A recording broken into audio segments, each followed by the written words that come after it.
Hello hello hello hello hello. जल्दी से आ जाइए, ज्वाइन कर लीजिए जल्दी से, ताकि हम आज न्यूटन्स फोर्स को या न्यूटन्स लॉ को खत्म कर सकें। उसके क्वेश्चंस चल रहे हैं, आपके पिछले लेक्चर में भी क्वेश्चंस ही थे। जल्दी से आ जाइए, फिर हम काम करें अपना आगे। सही है, तो प्लीज कम लिटिल क्विकली।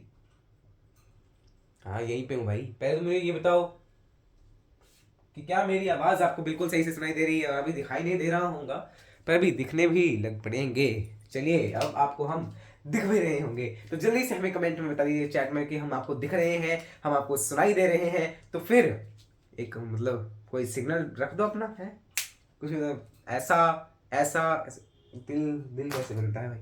ऐसा या आग का सिग्नल बना लीजिए। फिर हम चलते हैं अपने लेक्चर नंबर 6 है शायद, है ना? हाँ, कौन सा लेक्चर नंबर है? लेक्चर नंबर 6 है।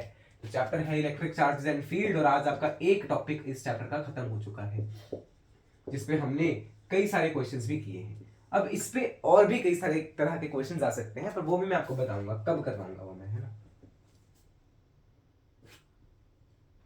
पहले आप इसको नोट करो, और यहाँ पे मैं आपको लेक्चर नंबर 6 है ना ये, और आपको 3 डीपीपीज मिल चुकी हैं, तो आज आपको चौथी मिल जाएगी, है ना? आज आपको चौथी मिलेगी। या चलो ऐसा करते हैं, आज कोई डीपीपी, हाँ चलो आपको चौथे DPP today you will be getting the fourth DPP. हाँ, तो किस किस ने 3 डीपीपीज पहले सॉल्व कर ली? हाँ, बहुत बढ़िया बहुत बढ़िया, कई सारे बच्चों ने करनी है। अब उनके सॉल्यूशंस भी आपको प्रोवाइड कर दिए जाएंगे। वह अब मैं आपको प्रॉमिस करता हूँ, प्रॉमिस नहीं, नॉट प्रॉमिस, बट मैं आपको ये आश्वासन दिलाता हूँ कि अगले 3 दिन में आपको उन तीनों के सॉल्यूशंस मिल जाएंगे। ठीक है? बिकॉज क्या है कि डीपीपी अगर सॉल्व कर रहे हैं, कहीं प्रॉब्लम आई, नेट पे सर्च कर लिया, नेट पे भी समझ नहीं आता ना कई कई बार, तो फिर हम वीडियो भी बना देंगे। इसमें कौन सी दिक्कत है? सही है?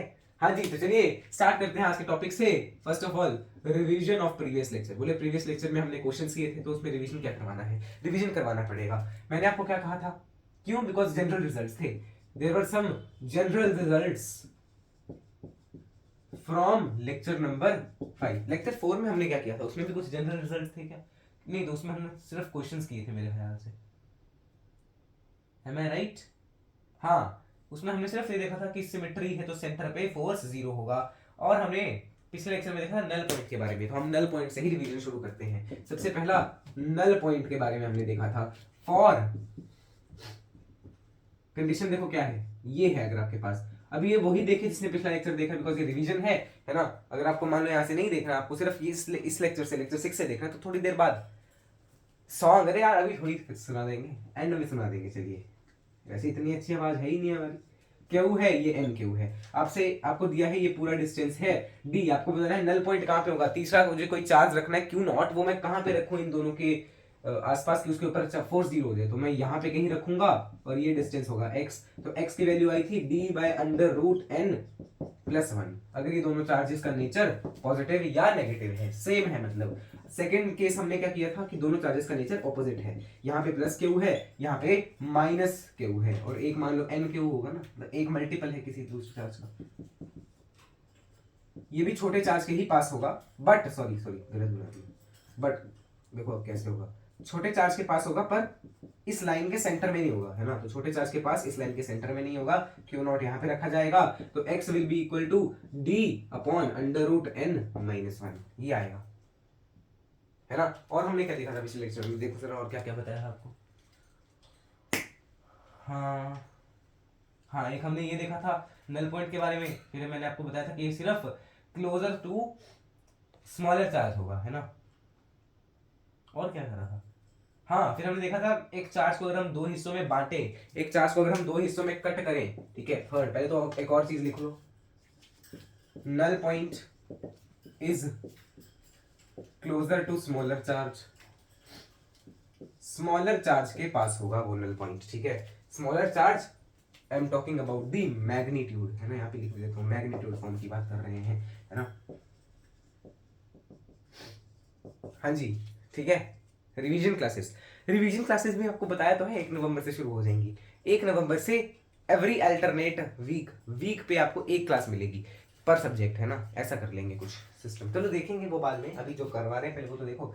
थर्ड, हमने देखा था कि अगर मुझे कैपिटल क्यू चार्ज है, उसको दो चार्जेस में ब्रेक करना है, तो मैं वो उन दो चार्जेस को क्या लूं कि एक मान लो स्मॉल क्यू है, एक मान लो क्यू माइनस क्यू हो जाएगा ना?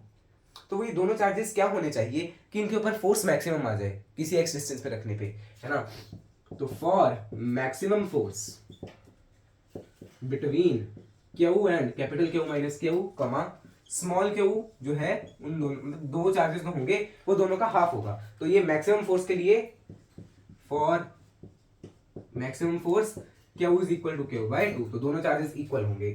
फोर्थ यहां तक दिख रहा है कितने नीचे, जल्दी से बताइएगा प्लीज। नहीं यहां तक नहीं दिखा तो हम थोड़ा ऊपर तक लिख देते हैं। चौथा पॉइंट है ना, चौथा पॉइंट क्या है, फिर हमने देखा था कि ऐसा देखा था कि एक चार्ज यहाँ पे प्रेजेंट है, एक चार्ज यहाँ पे प्रेजेंट है, क्यू क्यू है ना, इनके बीच का डिस्टेंस लेट से 2d था, है ना। यहाँ पे एक अलग चार्ज था क्यू नॉट, ये आपका है x डिस्टेंस पे। आपको इसके ऊपर फोर्स बताना था, ये परपेंडिकुलर बाइसेक्टर है, मतलब ये भी d है और ये भी d है, इसके ऊपर फोर्स बताना था। इसमें मैंने आपको होमवर्क दिया था कि आपको बताना है कि ये फोर्स मैक्सिमम कब होगा। तो इसके ऊपर क्या फोर्स आया आपका, जल्दी से बताइए प्लीज कमेंट में, कमेंट में बताइएगा क्या फोर्स था इसके ऊपर जो आपको याद रखना। अच्छा आप लिखेंगे कैसे, पहले तो पावर पूवर में था ना। तो 2k Q x upon x square plus D square की पावर 3/2 है ना। तो ये क्यू नॉट है ना। तो 2k Q not x upon x square plus D square की पावर 3/2, इसके ऊपर फोर्स था, force on Q not will be this, ये हमने देखा था। फिर एफ मैक्सिमम है अगर, है ना, F maximum for this case, तो उसके लिए हमने आपको बोला था कि आपको एक्स की वैल्यू निकालनी है।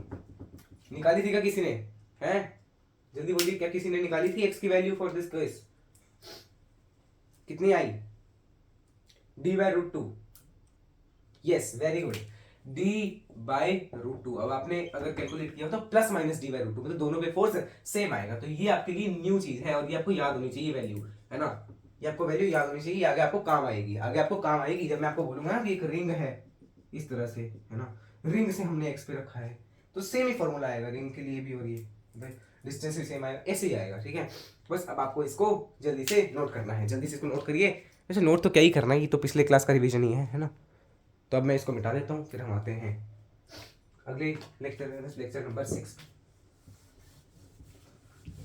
हाँ जी, तो अब मान लो कोई नया बच्चा आया है जो लेक्चर नंबर 5 को शुरू अभी मतलब लेक्चर 6 से एंट्री मारी है इसमें, है ना, जीत बैच में।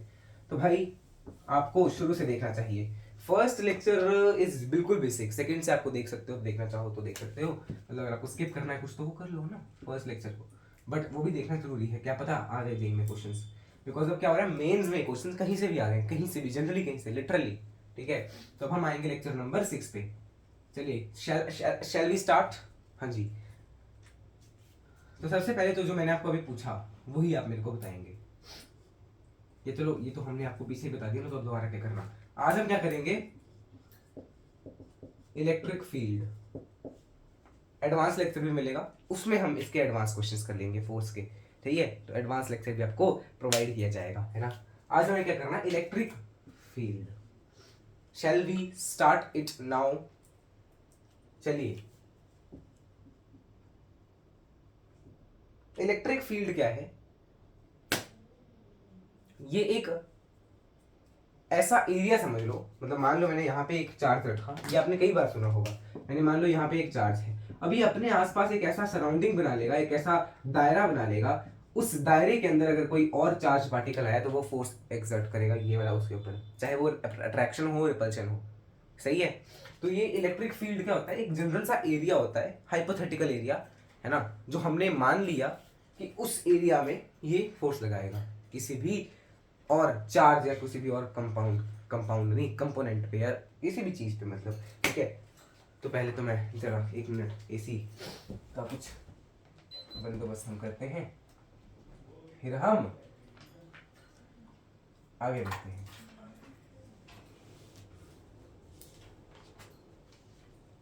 हाँ जी,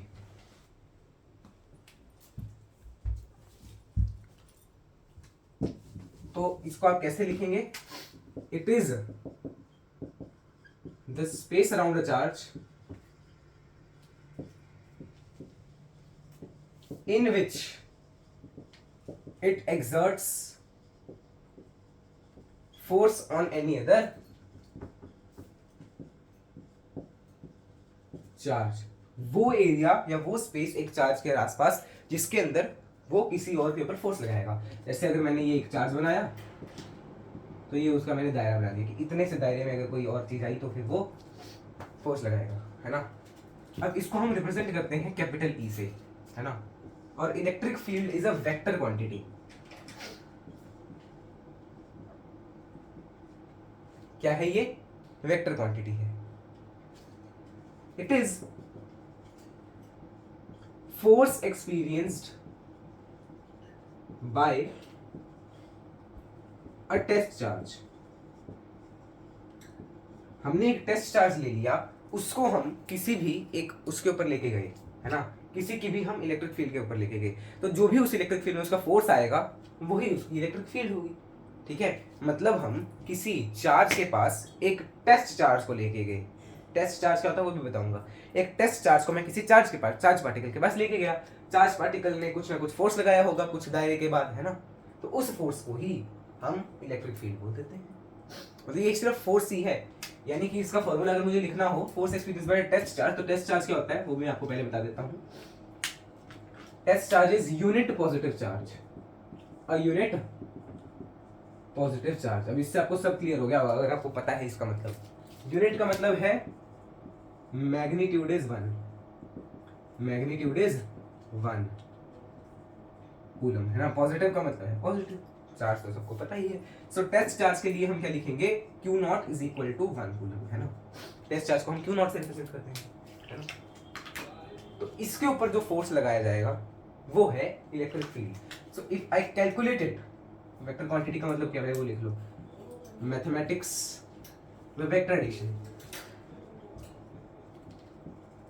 वेक्टर लॉज लिखो, वेक्टर लॉज, क्या वेक्टर लॉज फॉलो करेंगे, है ना। तो अब अगर मैं इसको इसके ऊपर लिखूं तो आपको पता है force is equal to K Q1 Q2 by R square, है ना। अब मेरे माने डिस्टेंस है R, मतलब R डिस्टेंस पे है इस चार्ज से वो, है ना। तो K Q1 Q2 है टेस्ट चार्ज, तो होगा 1 R स्क्वायर, है ना। तो ये क्या आ गया, K Q by R square. This is the electric field on a point charge, on a point charge, एक पॉइंट चार्ज की अगर मैं बात कर रहा हूँ, ठीक है। और जनरल फॉर्मूला, जनरल फॉर्मूला की अगर मैं बात करूं that is E equals F upon Q nought, where Q nought is equal to force experienced by a test charge, एक Q से आप डिवाइड कर दो, है ना। F by Q, force experienced by a unit positive charge, ठीक है।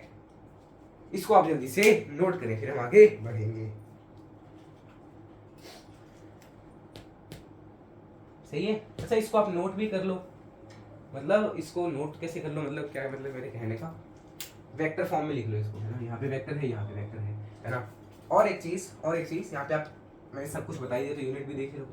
Unit क्या है इलेक्ट्रिक फील्ड की, चेक करो, इससे निकालो न्यूटन पर कूलम, तो N न्यूटन पर कूलम। और अगर मैं बात करूँ डायमेंशन की, तो क्या इतने नीचे आपको दिख रहा है बोर्ड है, यहाँ तक दिख रहा है क्या बोर्ड, जल्दी से बोलिए। मनीषा जी आप बोल नहीं रही हैं। डायमेंशन, हाँ, तो फोर्स का है ml2 mlt-2, है ना। ये आपको मैंने बताया था फर्स्ट या सेकंड लेक्चर में, जहाँ पे मैंने डायमेंशन के बारे में बताया था। और चार्ज का होता है at, तो a माइनस t माइनस, तो it will B ml t minus 3a minus 1, ml t minus 3a minus 1, ठीक है। तो इतना आप नोट करिए फिर हम आगे बढ़ेंगे। अच्छा यहाँ तक नहीं दिख रहा तो मैं इसको थोड़ा सा नीचे कर देता हूँ, हल्का से इसको नीचे करने की ज़रूरत है ना। एक मिनट, अब थोड़ा सा फ्लक्चुएशन आपको आ सकता है इसका, है ना। ओ माय गॉड, गद्दा दिख गया। इससे हम बोर्ड को कवर कर देते हैं बाद में जब वीडियो या लाइव हो जाए। ओए बस बस भाई बस, हाँ इतना आपको दिख रहा है तो जल्दी से इसको आप नोट करिए, note it down very very fast, फिर हम आगे बढ़ते हैं। इसकी डायरेक्शन के बारे में बात करेंगे फिर, है ना।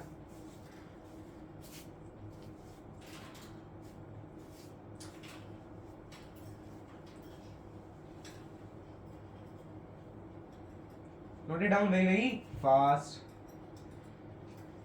अगर मैं बात करूं ना, एक मिनट, इलेक्ट्रिक फील्ड तो ये एरिया हो गया, और ये क्या है, इलेक्ट्रिक फील्ड इंटेंसिटी, उसकी इंटेंसिटी कितनी है, इसको ऐसे लिखो, ठीक है, इलेक्ट्रिक फील्ड इंटेंसिटी। तो इसको जल्दी से नोट करो, फिर हम आगे बढ़ेंगे, है ना। हाँ जी, चलिए जी, ओके, नाउ लेट्स मूव। हाँ जी, क्या आपको कोई डाउट इसमें, एनी डाउट्स? हाँ, वेक्टर है, वेक्टर लॉस फॉलो करेगा, और न्यूटन पर कूलम, ठीक है, और any other doubt? Gauss law, Gauss law बाद में करेंगे भाई।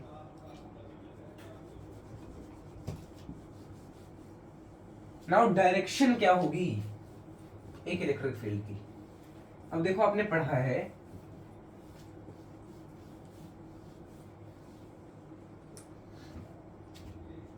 you know that, या we know that electric field में कोई ना कोई फोर्स एक्सर्ट होगा ना, exerts a force, ये ऐसा लिख सकते हैं कि electric in the electric field, in an electric field, यहाँ पे कॉमा की क्या जरूरत थी, comma, and a charge experiences some force, है ना, कुछ फोर्स लगता है। Now direction of that force, वो क्या होगी, ठीक है। तो ये आपको याद रखना है, बाय कन्वेंशन ही आपको याद रख लेना है, ठीक है। जैसे अगर मान लो मैंने कहा इलेक्ट्रिक फील्ड की डायरेक्शन ये है, इस इलेक्ट्रिक फील्ड के अंदर मैंने एक प्रोटॉन को छोड़ दिया, यानी पॉजिटिव पार्टिकल, कोई भी positive particle, not only proton, कोई भी पॉजिटिव पार्टिकल ले सकते हो। तो जिस डायरेक्शन में इलेक्ट्रिक फील्ड, प्रोटॉन के ऊपर उसी डायरेक्शन का फोर्स लगेगा, और उस फोर्स की वैल्यू कितनी होगी, अब आपको पता है, E is equal to F by Q, तो E into Q will be equal to F. सही है। तो यहाँ पे मैं क्या लिख रहा हूँ, force that is equal to E Q by, मतलब ई क्यू है ना, इलेक्ट्रिक फील्ड इनटू जो चार्ज है इसके ऊपर, ठीक है। मान लो ये क्या था, क्यू चार्ज था। इसी इलेक्ट्रिक फील्ड में, अगर मैंने इसी इलेक्ट्रिक फील्ड में एक नेगेटिव चार्ज लिया है, माइनस क्यू, उसके ऊपर फोर्स की डायरेक्शन चेंज हो जाएगी बस, ठीक है।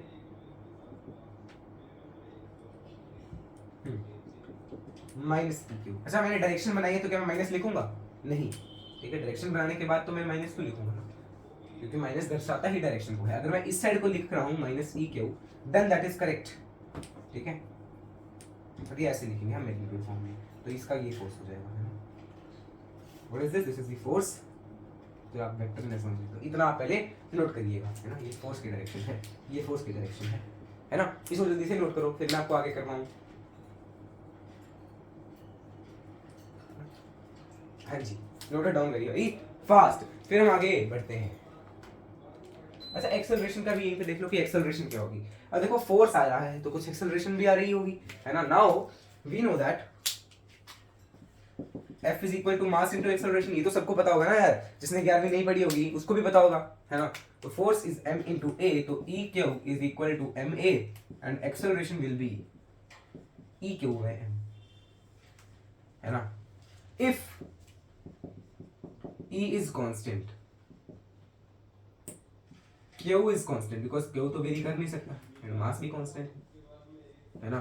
तो अगर ये तीनों क्वांटिटीज कांस्टेंट है तो acceleration will be also constant, है ना। एक्सेलरेशन भी कांस्टेंट ही आएगी, एंड अगर एक्सेलरेशन कांस्टेंट है तो आप क्या क्या यूज कर सकते हो, S is equal to ut plus half at square, V is equal to u plus at, है ना। v square minus u square is equal to 2as। Kinematics की तीन equations, we can use them, ठीक है। तो आपको ये चीज पता होनी चाहिए कि अगर मान लो फोर्स कांस्टेंट है, एक्सेलरेशन कांस्टेंट है, तो आप ये चीज यूज कर सकते हो। तो इसी में आपका एक कंसेप्ट आता है, कंसेप्ट ऑफ स्टॉपिंग डिस्टेंस।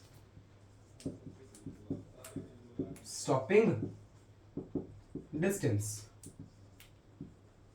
ठीक है। अब पहले बताओ, अगर मैं किसी चीज को एक इलेक्ट्रिक फील्ड में डाल रहा हूं, है ना, एक इलेक्ट्रिक फील्ड में मैंने किसी को डाल दिया, तो वो चीज रुकेगी कब? When it will be stopping, जब उसके ऊपर डायरेक्शन ऑपोजिट होगी ना।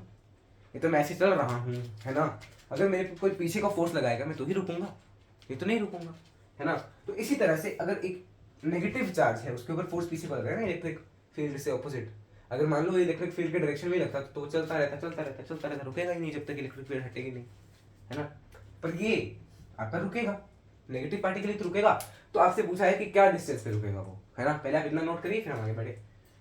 Okay, are there any doubts for you, क्या कोई आपके पास बढ़िया बढ़िया से डाउट्स हैं तो आप मुझे जल्दी से बताइएगा। हाँ जी, प्लीज थोड़ा बताइएगा जल्दी, बी लिटिल क्विक। हाँ, नो डाउट्स, अगर नो डाउट्स है तो लिखो ND, ND, Y negative force. अरे डायरेक्शन पूछा, देखो तो ये कन्वेंशन है, ये अब कन्वेंशन है। अब मैं इसको क्या बताऊं आपको, ये इलेक्ट्रिक फील्ड में पॉजिटिव को अट्रैक्ट करता है, नेगेटिव को रिपेल करता है। नेगेटिव अट्रैक्टिव फील्ड से, इलेक्ट्रिक फील्ड से ऑपोजिट डायरेक्शन में जाता है और पॉजिटिव उसी की डायरेक्शन में चल जाता है। सही है, तो ये मतलब वो है, ये तो कन्वेंशन है, तो आपको याद रखना पड़ेगा। आपको ये दिख रहा है क्या, लाइट, जो इतना लाइट आ रहा है, ये स्टॉपिंग डिस्टेंस लाइट है ना। थोड़ा हम इसको मार्कर को चेंज कर लेते हैं। और क्या आप लोग, मैं दिख रहा हूँ बिकॉज मैंने थोड़ा नीचे किया, तो क्या आपको मैं दिख रहा हूँ। अगर कोई बात नहीं भी दिख रहा तो भी कोई चक्कर नहीं है ना। स्टॉपिंग डिस्टेंस आपको निकालना है, तो मैंने क्या कहा, एक्सेलरेशन इज कांस्टेंट, तो हम ये तीन ये यूज कर सकते हैं। स्टॉपिंग डिस्टेंस आप कब निकालोगे, जब उस साइड को कोई फोर्स होगा। अगर मैंने इसको रखा तो उसका तो फोर्स ही इस साइड को है ना, उस साइड को फोर्स ही नहीं होगा, तो मुझे किसी वेलोसिटी से फेंकना पड़ेगा इसको, इलेक्ट्रॉन को। तो मैंने क्या कहा, एक इलेक्ट्रॉन है, मान लो इलेक्ट्रॉन है जिसकी इनिशियल वेलोसिटी है u, है ना, और आपको पता है दैट इसी डायरेक्शन में e भी है ना। तो आपको निकालना है स्टॉपिंग डिस्टेंस। स्टॉपिंग डिस्टेंस कि ये यहां से, मान लिया मैंने x पे जाके रुक रहा है ना, तो x is equal to U T plus half A T square लगा लो, ए टी स्क्वायर। बट क्या आपको टाइम पता है स्टॉपिंग, तो आप ये वाली इक्वेशन नहीं लगा सकते, है ना। और देखो x यानी s यानी डिस्प्लेसमेंट किस किस में आ रही है, एक किस में आ रही थी, ये आप लगा नहीं सकते, किस में आ रही, तो v square minus u square is equal to 2as, ये यूज करो, v square minus u square is equal to 2as। Now here s is displacement जो कि है x, है ना, u is u the initial velocity, v is equal to 0 because stop हो रही है, तो v तो 0 ही होगी ना, है ना। एंड बस acceleration is equal to e q by m होता है ना, तो इस बार q क्या है, स्मॉल e बाय m। तो अब बस इसमें पुट कर दो, है ना, ये पुट कर दो इसमें, और आपको जो आंसर मिला वो क्या होगा, v square minus u square, v is zero तो minus u square is equal to 2as, 2ae by mx, है ना। तो आपको क्या चाहिए था, x, तो x will be equal to, है ना, क्या होगा, mu square by 2ee minus mu square by 2ee, है ना। यही आ रहा है क्या स्टॉपिंग डिस्टेंस, है ना, v square minus u square is equal to 2as। हाँ, यही आपका स्टॉपिंग डिस्टेंस आ जाएगा, है ना। Now what does this reflects, negative का क्या मतलब है ना, minus m u square by e, पहले इसको ऐसे हम नोट करते हैं। अब इस नेगेटिव साइन का क्या है मतलब है, नेगेटिव रिप्रेजेंट्स दैट, नेगेटिव का क्या मतलब है कि जिस डायरेक्शन में हमने फेंका है, फोर्स उससे ऑपोजिट डायरेक्शन में है, फोर्स इज ऑपोजिट टू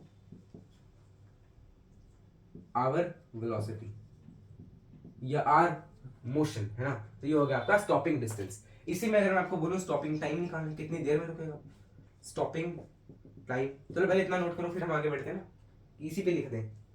देखो पहले तो मैं जगह कितनी आपको दिख रही है नीचे तक, वैसे तो इस पे काफी ज्यादा जगह आपको दिख रही होगी, है ना।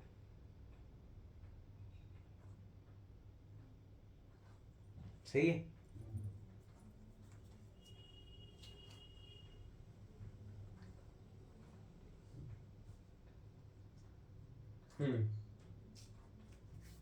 मिस्टेक, क्या मिस्टेक हो गई, स्टॉपिंग डिस्टेंस की बात हो रही है भाई, may be you are talking about stopping time, है ना, I am talking about stopping distance.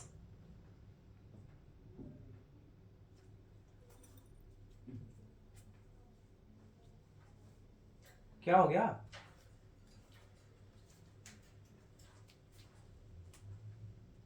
You square equals minus 2 e x, तो इसमें x हमने निकाला, m उस साइड गया, अच्छा 2 नहीं गया, कोई बात नहीं, ऐसे लिख लो 2, है ना।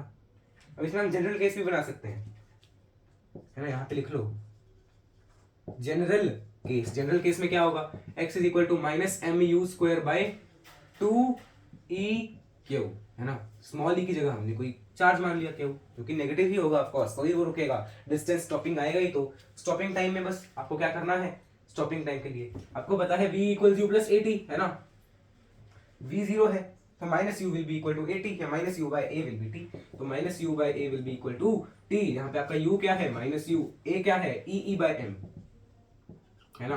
और इसका अगर हम जनरल केस की बात करें, जनरल केस, तो that will be minus u m upon q e, ये आप नोट करें। इसमें भी नेगेटिव हेयर आल्सो रिप्रेजेंट्स, कहां से बनाऊंगा यार, नीचे से निकाल देते हैं, हाँ यहां से, है ना। तो यहां पे भी जो नेगेटिव है वो ये रिप्रेजेंट कर रहा है कि जो फोर्स है ये ऑपोजिट डायरेक्शन में है ना। तो इसको जल्दी से नोट करो, फिर हम आगे बढ़े। Please note it down very very fast. इसको थोड़ा ऊपर कर देता हूँ यार मैं, है ना। ये चलो ये वाला नोट करो, फिर ऊपर करूंगा। तो ये हो गया आपके पास stopping distance and stopping time. Please note it down very very fast. अब इसको आप चेक करना चाहो चेक भी कर सकते हो, है ना।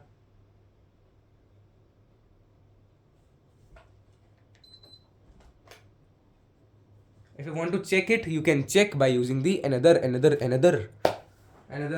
कोई भी और इक्वेशन यूज कर लो ना। इसमें t आ रहा है और s आ रहा है, तो you can use this one. इसमें से आप पुट कर दो हाफ ए टी स्क्वायर की वैल्यू, t आपके पास है नहीं, आपको t निकालना है ना, तो s तो है ना, तो s की वैल्यू यहाँ पे x पुट कर दो। ये आप इससे भी मतलब चेक करना चाहो कर सकते हो। Have you noted it down now very very fast, please answer me very quickly. हाँ जी, क्या आपने इसको नोट कर लिया?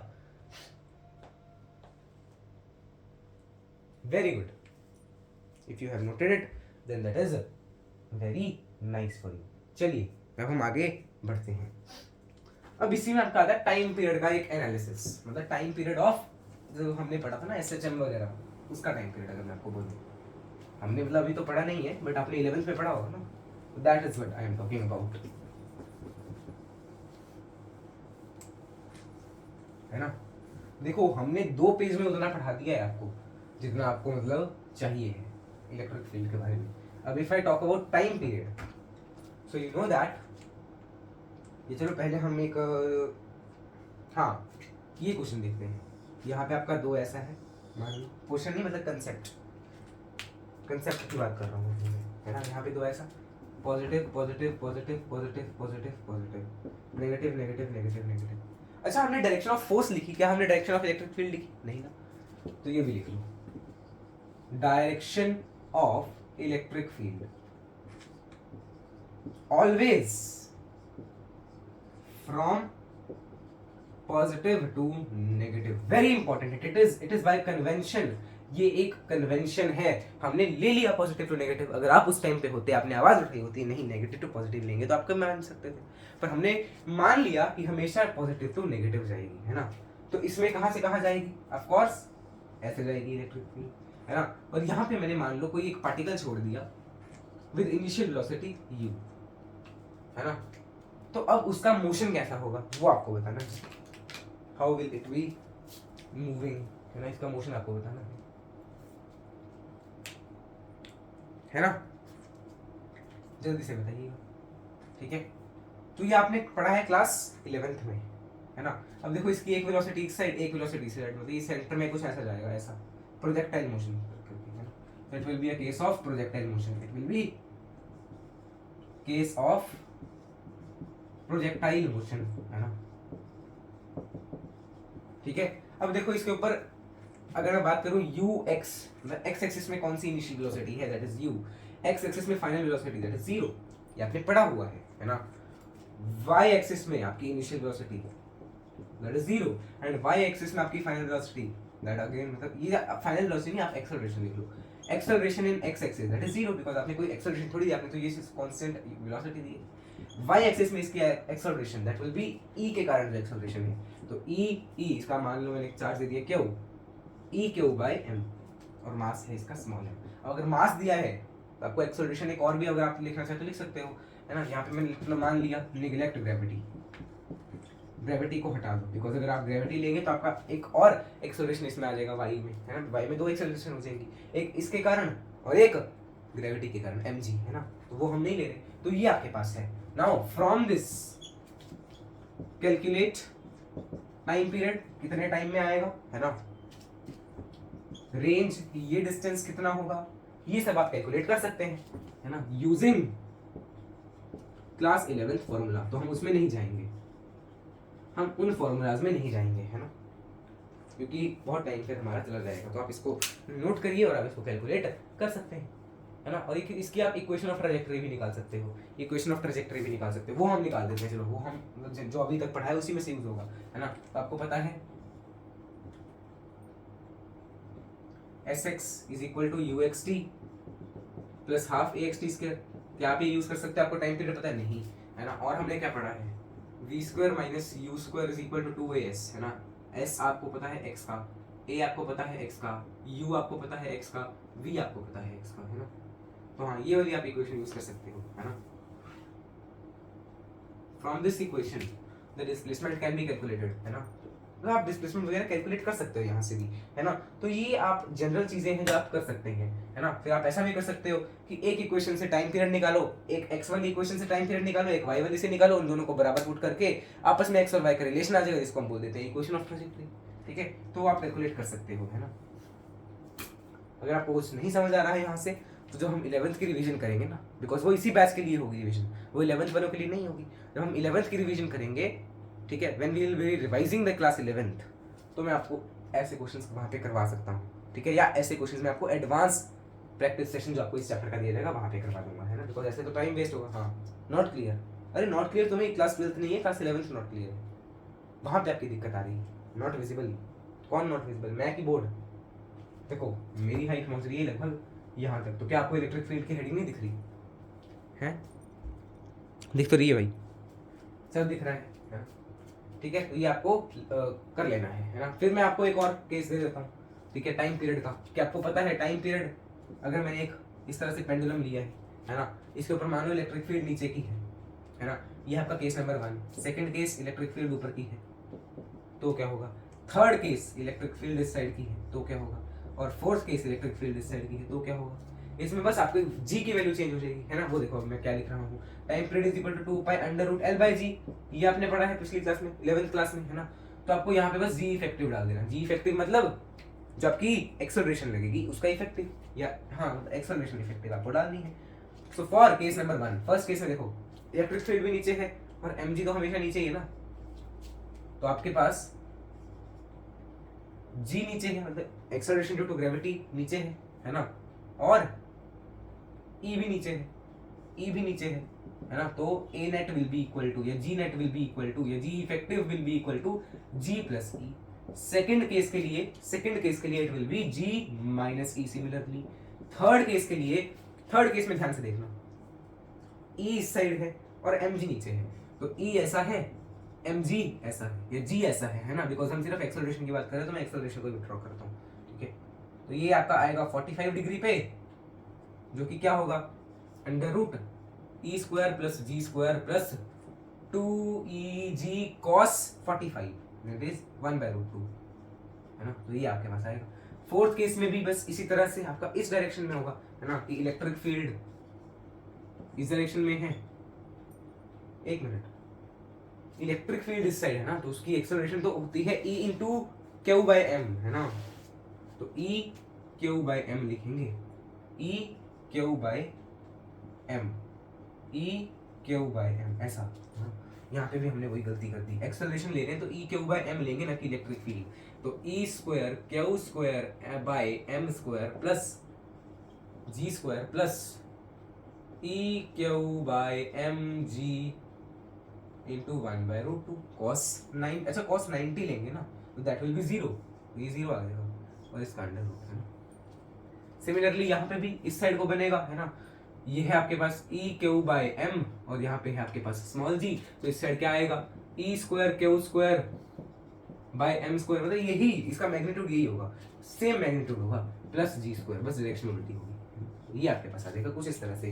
तो ये आपका एडवांस का एनालिसिस है, एडवांस एनालिसिस, जो कि आपके नीट में भी आए हुए हैं ऐसे क्वेश्चंस, ठीक है। तो आपको ये करना है, नीट वालों को भी जेई वालों को भी। नीट वालों में भी ऐसे क्वेश्चंस आए हैं, जेई वालों में भी आए हैं, ठीक है। और ये हम एडवांस लेक्चर्स में इनके क्वेश्चंस भी देखेंगे, ये भी एडवांस है for NEET as well, for JEE as well, और हम ये देखेंगे इन एडवांस लेक्चर। ये तो चलो जनरल है, ये तो हर एक में आ ही जाता है, मतलब किसी ना किसी तरीके से, है ना। ये भी आता ही है ना, तो इसको भी मैं एडवांस ना लिखूं तो बेटर है।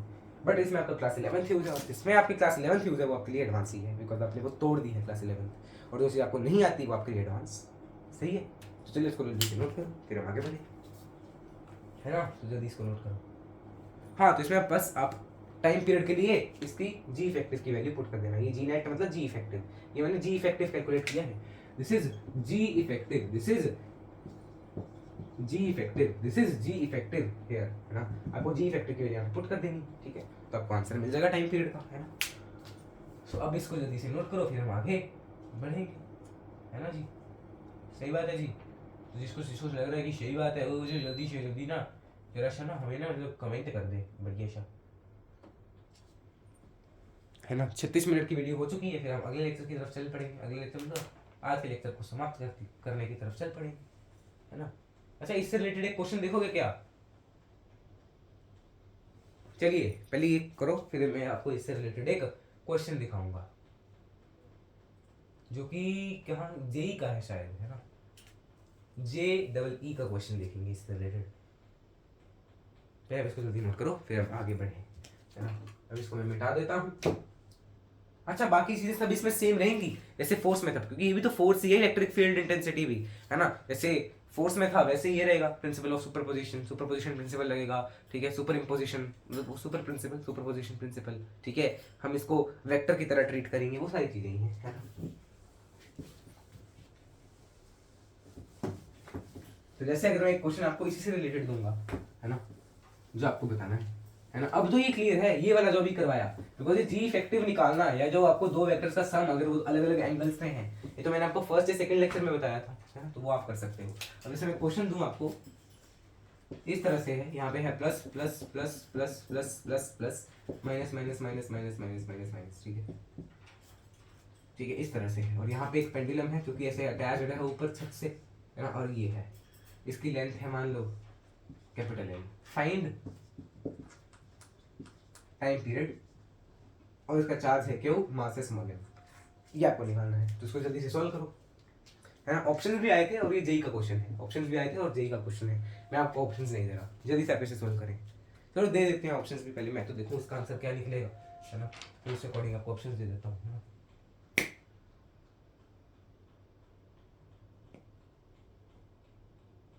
हम्म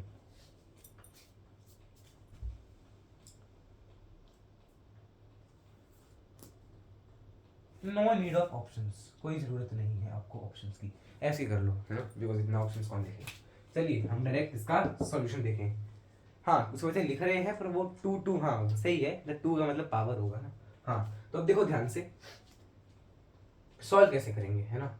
2 पाई अंडर रूट में एल बाई जी इफेक्टिव, ये आपको पता है सबको। अब जी इफेक्टिव कैसे निकालोगे? पहले तो इसकी इलेक्ट्रिक फील्ड किस साइड होगी, पॉजिटिव टू नेगेटिव, यानी इलेक्ट्रिक फील्ड डायरेक्शन इस साइड है। अब अगर मैं इसको बनाऊंगा बॉब को ऐसे, इसके ऊपर एक एक्सेलरेशन नीचे की तरफ स्मॉल जी, एक एक्सेलरेशन इस तरफ ई ई बाई एम, है ना। बिकॉज ये इसका मास है क्यू, तो e q by m, sorry e q by m, charge है क्यू तो ई क्यू बाई एम, है ना। और ये एंगल है 90 डिग्री का, तो बिल्कुल सेंटर में से इसका वो होगा नेट, जो कि कितना होगा, अंडर रूट में g square plus e square q square by m square plus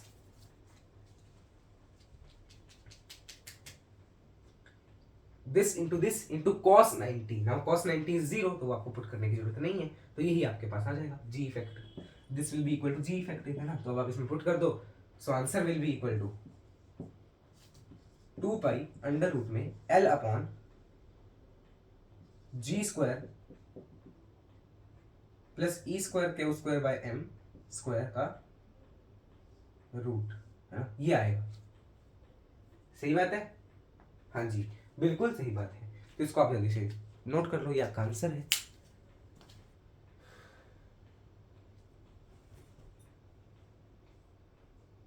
okay, हाँ जी, अब इस ऐसे ही हम कुछ और क्वेश्चंस भी देखते हैं। सही है। अच्छा देखो, अब हम कुछ एडवांस क्वेश्चन करेंगे, पर वो हम प्रैक्टिस सेशंस में करेंगे। अगर आपको चाहिए कि मैं आपको 20 क्लास में करवा दूं तो वो भी आपको करवा सकता हूं। मतलब advance question in the sense जिसमें क्लास 11th यूज हो रही है। जैसे मैंने आपको क्या क्वेश्चन दे दिया, एक मान लो इलेक्ट्रिक फील्ड है ना, एक पॉजिटिव ब्लॉक है जो कि जा रहा है, कोलिजन कर रहा है, सामने की वॉल है, उसका ई जो है वो 1 है ना, तो वापस उसी वेलोसिटी से आएगा, आपको रेशो बताना है अलग अलग चीज़ों का। तो ये सारे क्वेश्चन हम कर सकते हैं बढ़िया तरीके से।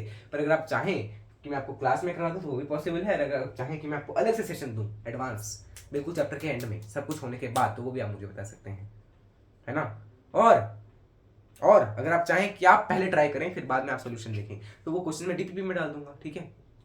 सही है, उसको मैं नाम दूंगा एडीवी, एडवांस डीपीपी। और ये आपको मतलब 4-5 मिलेंगे लगभग, है ना। 2-3 तो मिलेंगी, 3 तो मिलेंगी इस चैप्टर में, है ना। एक फोर्स के ऊपर एटसी एडवांस डीपीपी, एक इलेक्ट्रिक फील्ड के ऊपर बन जाएगी। इस तरह से आपको 2-3 डीपीपी मिल जाएंगी, है ना। तो क्या ये सही लगेगा? चलिए, तो कोई बात नहीं, हम ऐसा देख लेंगे, कर लेंगे, है ना। तो पहले आप इसको नोट करो, फिर हम देखें क्लास को एंड कर लेते हैं। नहीं तो बिकॉज टाइम तो अब आपका हो ही गया है लगभग, है ना। एक आधा क्वेश्चन और देखना तो देख सकते हैं। देखना है कि बोलो, है।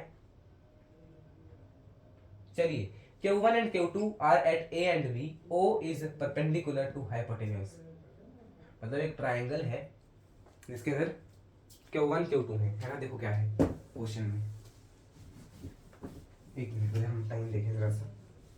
हाँ जी, बहुत बढ़िया, है ना। तो कैसा बना है वो देखो, इस तरह से है ना। ये भी क्वेश्चन है। क्या है क्वेश्चन में? एक है आपका Q1 Q2, है ना, X1 X2। This is Q1 Q2 90 degree, X1 X2 theta, इस तरह से है। यही है थीटा X1 X2। हाँ, आपको निकालना है इलेक्ट्रिक फील्ड एट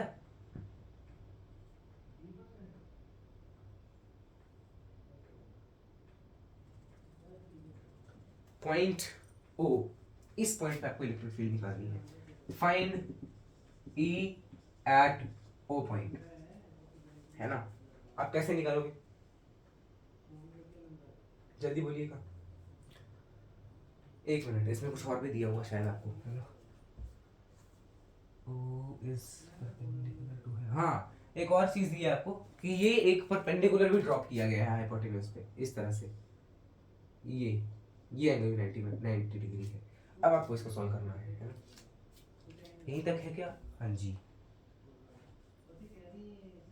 हाँ। तो इसको जल्दी से सॉल्व करिए, फिर हम आगे बढ़े। बाकी क्या ऑप्शंस दूं क्या? आपको निकालना है Q1/Q2, Q1/Q2 निकालना है ना। Q1/Q2 ये आपको निकालना है। जल्दी से इसको सॉल्व करिए, है ना। बस यही है आपके पास, फिर इस क्लास को हम एंड करेंगे। अब इसको देखो कैसे सॉल्व करेंगे। ये आपके पास Q1 है, आपके पास Q2। अब इफ आई टॉक अबाउट इसका, इस पॉइंट के ऊपर इलेक्ट्रिक, चलो भाई आप इलेक्ट्रिक फील्ड निकालो। Electric field at point O point है, आपको इलेक्ट्रिक फील्ड निकालनी है। इसके कारण होगी, इसके कारण होगी, दोनों को ऐड कर देंगे। पहले इसके कारण K Q/x², बिकॉज देखो ना, आपको पता है K Q/x² तो निकाला था हमने फॉर्मूला इलेक्ट्रिक फील्ड का। तो इसके ऊपर इसके कारण जो फील्ड होगी वो होगी K Q2/x2 का स्क्वायर, और यहाँ पे K Q1/x1 का स्क्वायर। क्या ये सही है ना। अब अगर हम देखें ये क्या होगा, 90 डिग्री, है ना। तो यहाँ पे आपका आएगा इसका रिजल्टेंट ई वेक्टर क्या हो जाएगा, अंडर रूट में K Q2/x2 का स्क्वायर प्लस K Q1/x1 के स्क्वायर का स्क्वायर, है ना। Because plus AB into cos 90 तो वो तो 0 ही होगा। तो ये आपके पास ई वेक्टर आ गया, ठीक है। तो इसको आप जल्दी से नोट कर लीजिए, है ना। Please note it down very very fast, फिर हम इस क्लास को एंड करते हैं।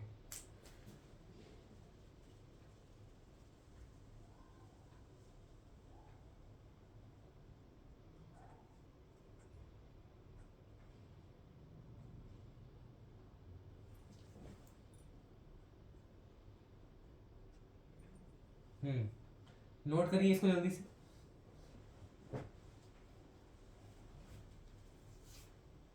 अच्छा, अगर आपको बोला जाए कि आपको रेशो निकालना है इसका Q1 और Q2 का, है ना, बी पार्ट इसका भी नोट कर लो, फाइंड Q1 अपॉन Q2, तो वो कैसे करते हैं आप, हैं?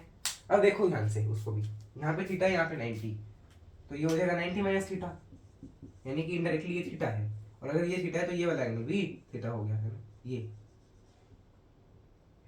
ये एंगल थीटा हो गया। अब if this angle is theta, if this angle is theta, then in this triangle, अगर आप इसको इसको थोड़ा सा मैं अलग करके बना देता हूँ, है ना, ऐसे देखो क्या है, के Q2 by x to square, है ना, और इसको थोड़ा बड़ा, के Q1 बाई x1 स्क्वायर, है ना, ये है थीटा। इसको आपको पता है थीटा 45 डिग्री होगा, बट फिर भी हमने मान लिया ये थीटा है, ठीक है। आपको थीटा के फॉर्म में भी कैलकुलेट करना चाहो कर सकते हो, है ना। देखो tan थीटा अगर मैं निकालूं, है ना, मैंने आपको, अगर आपको मैंने नहीं बताया तो मैं अभी बता रहा हूँ, किसी भी वेक्टर को हम उसी ओरिएंटेशन में कहीं और ले जा सकते हैं। तो इसी वेक्टर को मैं ऐसे भी ले जा सकता हूँ, ये वाले को, तो इसको भी यहाँ पे k1 बाई x1 का स्क्वायर लिखा है, ठीक है। इस साइड को k2 बाई x2 का स्क्वायर, इस साइड को k1 बाई x1 का स्क्वायर। अब ये आपका थीटा है ना, ये आपका एंगल 90 डिग्री है ना, तो you just need to tell me कि, एक मिनट, हाँ, ये आपका 90 डिग्री है, तो एक ये है, एक ये है ना। अब आपको बताना है कि इसमें आपका कैसे आप करोगे इसको सॉल्व, या आप ऐसे भी लिख सकते हो कि इस साइड को उसको ले जाए, है ना, कोई बात नहीं उसकी, ठीक है, उसकी कोई दिक्कत नहीं है, उसकी कोई दिक्कत नहीं है। अब आपको कोई रेशो निकालनी है जिसमें बेस, है ना, तो ये एक आपका बेस है, एक आपका परपेंडिकुलर है, तो बेस अपॉन परपेंडिकुलर है, perpendicular over base, Pandit Badri Prasad, तो that is equal to tan theta, जिसमें tan थीटा कितना आ जाएगा, k Q2 बाई x2 का square divided by k Q1 by x1 का square. If you solve this out तो आपके पास क्या आएगा, k से k हट जाएगा, Q2 बाई Q1, है ना,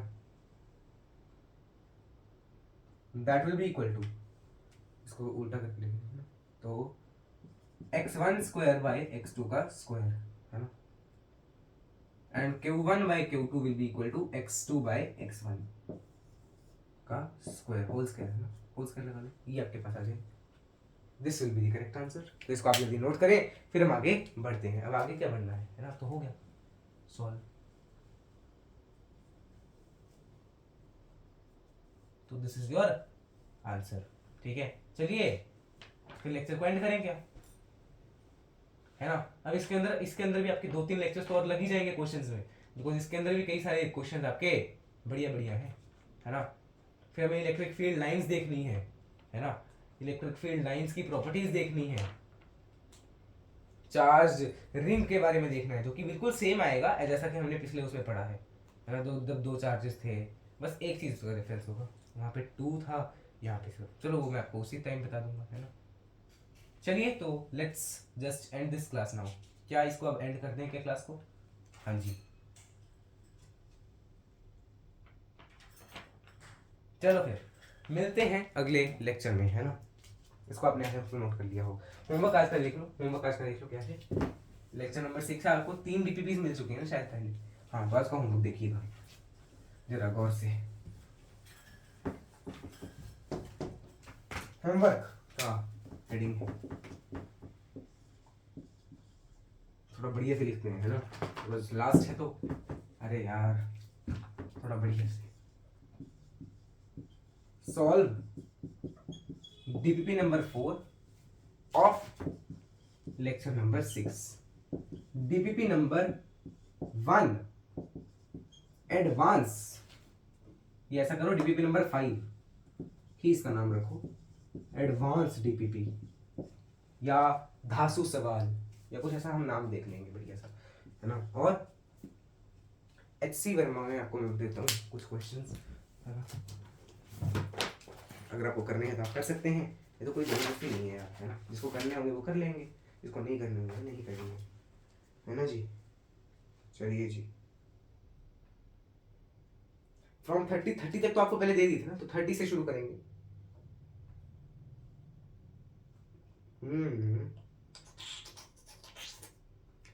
करने को तो आप सारे ही कर सकते हो, है ना, बट कई बार 11th के कंसेप्ट भी लग जाएंगे।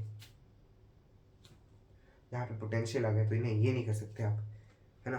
तो 30 से 52 आप ट्राई करिएगा, है ना। क्वेश्चन 30 to 52 आपके ये फॉर नेक्स्ट 3 लेक्चर सेम रहेगा, दिस विल बी सेम, है ना। ये सेम ही होमवर्क आपका होगा, है ना। बस ये आपका होमवर्क है, और साथ ही साथ आपको क्या करना है, रिवीजन भी करते रहना है। रिवीजन भी आपकी फुल ऑन होनी चाहिए। चलिए क्या सॉन्ग, क्या भाई सॉन्ग का किसने बोला? अरे वो तो झांसा होता है आपको यहाँ पे पकड़ के बैठाने का, ऐसे तो हम पकड़ के बैठा नहीं सकते, है ना। सॉन्ग सॉन्ग किसने बोल दिया आपको कि मैं सॉन्ग भी सुनाता हूँ, है जी। चलो देखते हैं, कोई बढ़िया से सुना देते हैं, है ना। कौन सा सुनोगे? अच्छा वैसे आवाज मेरी बहुत गंदी है, ठीक है, तो प्लीज छूटी है शब्ते रब्बा, रब्बा दिल भी है रूठा, सब कुछ है बिखरा बिखरा, बिखरा सा रूठा रूठा, चुप माही चुप है रांझा, बोले कैसे वे ना जा, बोले कैसे वे ना जा, जा जा, बोले कैसे वे ना जा, बोले कैसे वे ना जा, चुप माही चुप है रांझा, जा जा। चलिए फिर मिलते हैं अगले लेक्चर में। हमें शर्म आ रही है, हाँ बहुत बढ़िया, दिल है आपके लिए भी। चलिए फिर मिलते हैं अगले लेक्चर में, तब तक के लिए बाय बाय, जय श्री कृष्ण, राम राम, सीताराम, राधे श्याम, श्रीमन नारायण, राम राम।